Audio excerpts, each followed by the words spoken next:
came across this little item in the Globe and Mail this week.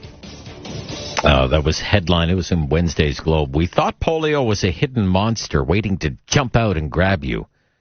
For polio survivors, the fight against COVID-19 seems eerily familiar, and it's some sponsored content, and it's about certainly the history of the polio epidemic, the thrill of victory when the Salk vaccine was announced, and the role of the March of Dimes.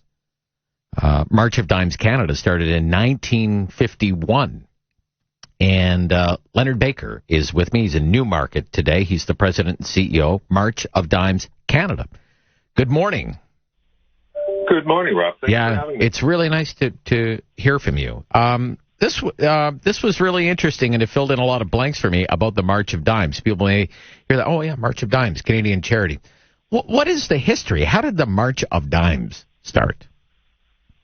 We started really in an effort to help eradicate and deal with the issue of polio back in the 30s, 40s, and 50s. Our organization, as you mentioned at the outset, started in 1951, so we're having our 70th anniversary this year.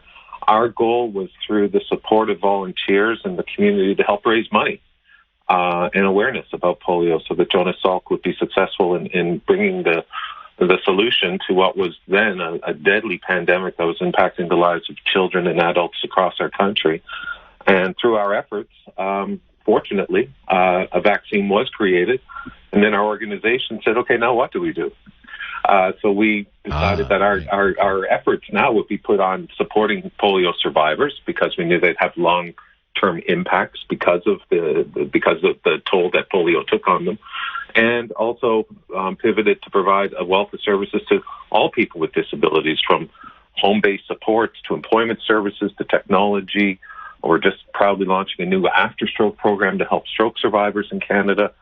So we're a name that's well known, Rob, to many. Yes. But many, if you ask them, what does March of Dimes Canada do today? I'd say that your listeners know more about us now than probably 90% of the population. Oh, yeah. I mean, I've learned a lot already. For example, I didn't know until this week about the Marching Mothers. Who were the Marching Mothers? Yeah, so these, again, because of the toll that polio took on children, these were volunteers that said, we have to help raise money. So, the March for Dimes was really about collecting dimes. And many of us remember in school, we'd have these little cardboard collecting dime collectors that people would gather and bring in money for the March of Dimes to help polio survivors. And back in the day, it was really to help fund the cure. And these were volunteer moms who went door to door and did different fundraisers to raise awareness and to raise money to help eradicate a deadly virus. I mean, there's a wonderful picture in this item in the Globe and Mail of all these marching mothers kind of parading down this street with their, looks like little fundraising baskets or whatever, and they're going door to door and they're collecting dimes. And it's not, I gather at that time it wasn't just about the vaccine, but it was also, there's another picture here of these terrible iron lungs, which people of a certain vintage will remember being so afraid of that they would end up in one of those things, and the rest of us have only learned about in the history books. But to support, as you say, survivors, because there was a lot. I mean, the fear of polio was everywhere. Right, it was pervasive in society at the time, was it not, Mr. Baker? Absolutely, It was, and it took so long. If we think about how quickly we brought vaccines to fight COVID-19 to market, it took years and years to find the polio vaccine. And throughout that time, there was all these measures around keeping kids in during the summer. You couldn't go to the parks, to the swimming pools. So much of what we're seeing today is mirrored in the experience from polio. But I think, to your point about the iron lungs and the impact that the virus had on individuals, we can't forget that these viruses can take a toll immediately, but as we highlighted in the piece that you're referring to, there was a thing called post-polio syndrome that nobody knew of at the time. But it was like the virus reactivated in people's bodies years later who thought that they were through with polio. So, as we think about how important it is for people to consider getting vaccinated, one of the things we should be keeping in the back of our minds is, what may be the long-term implications. We've heard of long haulers and other people who've had a difficult time with COVID, but we really can't predict what the future may bring when it comes to this virus and its impact on us. Yeah. Quote, it was like the current pandemic. The movie theaters were shut down. Swimming pools were shut down. We weren't allowed to play in playgrounds. Weren't allowed to play with other people. It's and we're fortunate. I mean, there's a generation who remembers this, and that generation knows what a vaccine can do to help end a pandemic. Many of us didn't live through that, and we don't have an appreciation for what that generation went through, and we don't want to see history repeating itself. And our organization was founded to promote the importance of vaccine to eradicate polio, and today we've launched our Mission Immunity initiative to help raise awareness about how important it is for people with disabilities to have barrier-free access to getting to vaccination sites, and also to address issues around vaccine hesitancy. Yeah. Let's talk a little bit more about that Mission Immunity. Maybe a little more detail on what that is. Mission Immunity. Yeah, so this is a public awareness campaign. You can learn more about it by visiting our website at modc.ca or marchofdimescanada.ca.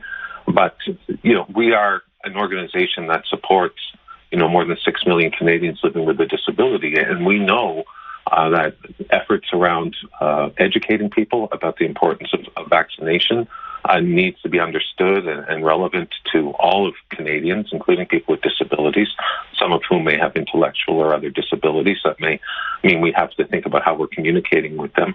And then also ensuring that the sites that they have available to them or bringing vaccines to them is made available because people with disabilities tend to have, in many cases, a greater risk, maybe a compromised immune system or some underlying health issues that may make them more susceptible to the horrible impacts that COVID-19 could have on our lives. So we are really working with governments and health boards to ensure that we have a clear line for people with disabilities to be able to access vaccines. Well, yeah, and, we're starting to... There is a push on now, for example, and it's already happened in other countries when it comes to so-called long-haul COVID, to have that recognized as a disability, and that there should be appropriate supports just as there would be with other types of disabilities. And certainly that's part of the history of your organization, right? Yes. Yeah. And to be there, and we pivot to where the needs are. And certainly during the pandemic, the isolation that the pandemic has caused and people having to stay at home has had a profound impact on the mental health of people with disabilities, many of whom were living in a more isolated life because of their disability. We've implemented the use of technology to help connect people in person through platforms like Zoom and Teams and other means so that they have that opportunity to connect with their peers and participate in programming. And that's been a lifeline for thousands of people in our country during this pandemic. For people of that vintage who will remember the day that it was announced there was a vaccine for polio, what you learn is that how liberating that was for so many people. How hopeful are you that we kind of recaptured some faith in vaccines as a result of this pandemic, sir? Yeah, I'm a firm believer that, through vaccines, through the measures that we're taking right now to protect ourselves and PPE and keeping our distance, will go a long way to helping keep people safe. But I think at the end of the day, the more people get vaccinated, the greater likelihood we'll come out of this pandemic with some semblance of what used to be our normal lives. Yeah. And that our country will be, and the people with disabilities will be that much safer and be able to get back to participating in daily activities that right now are much more risky for them than many other people. Thank you, Mr. Baker. Nice to talk to you today. Yeah, the President and CEO March of Dimes Canada, Leonard Baker.